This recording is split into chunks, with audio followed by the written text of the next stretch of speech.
guys. Yung kanyang dragon fruit guys. Nagkalat na dito. Kapots, hindi pwedeng hawakan yan kay matinik ka. Pati yung grapes niya, ayan, magkasama.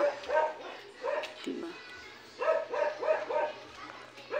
Yan, ganyan ang dahon ng grapes. Yan.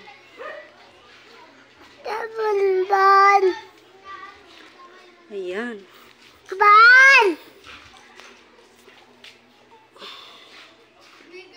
Ang dami, no? Ang lawak na ng ano niya. Dragon fruit niya. Ayun po. Hanggang taas yan. Hanggang doon. Ayan. Kapag ginamulaklak at bunga, guys, sobrang daming blessing yan. At ang mahal ng dragon fruit, lalo na sa kuan. Sa Mega Mall, 300 ang kilo niyan, guys. Ayan, guys. Tapos dito pa, guys, kanyang grapes. Diba? Pwede kayo magganito, guys. Pag may mga poste-poste yung bahay nyo, pwede kayo magganyan. Magtanim ng grapes. Parang pinaka-ano niya,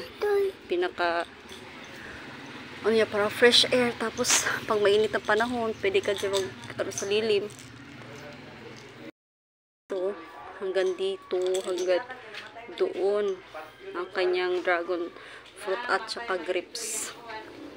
Diba?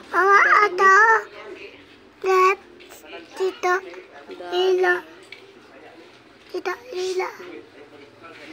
Okay naman, thank you for watching. More and follow and share. God bless everyone.